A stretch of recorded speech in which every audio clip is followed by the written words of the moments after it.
Matthieu, chapitre 15.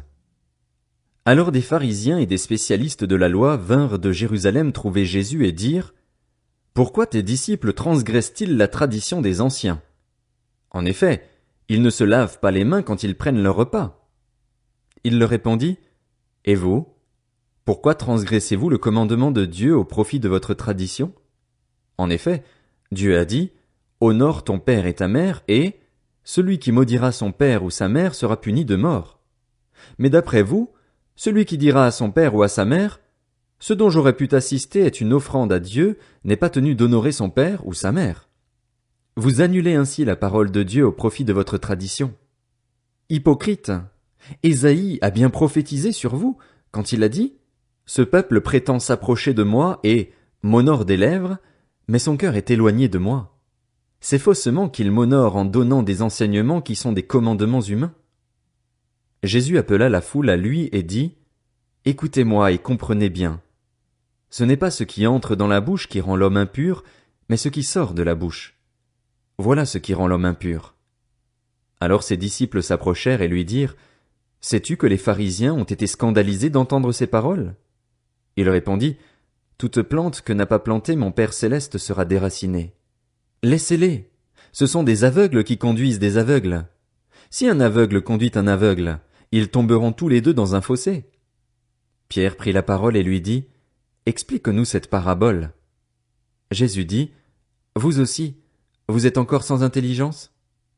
Ne comprenez-vous pas encore que tout ce qui entre dans la bouche va dans le ventre, puis est évacué dans les toilettes? Mais ce qui sort de la bouche vient du cœur, et c'est ce qui rend l'homme impur.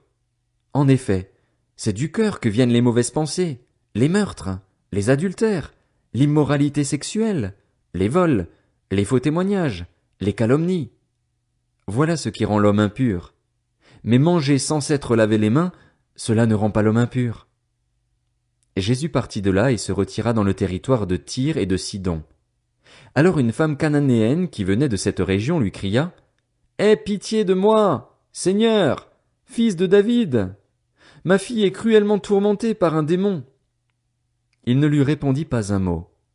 Ses disciples s'approchèrent et lui demandèrent: Renvoie-la, car elle crie derrière nous. Il répondit: Je n'ai été envoyé qu'aux brebis perdues de la communauté d'Israël.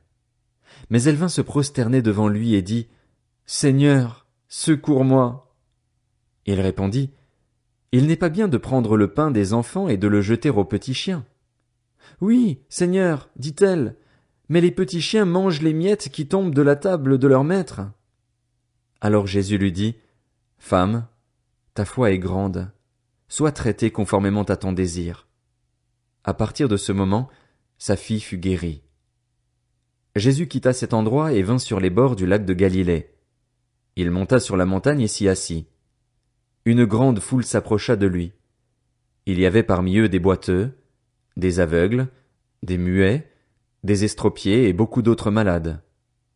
On les amena aux pieds de Jésus et il les guérit, de sorte que la foule était émerveillée de voir les muets parler, les estropiés être guéris, les boiteux marcher, les aveugles voir, et elle célébrait la gloire du Dieu d'Israël.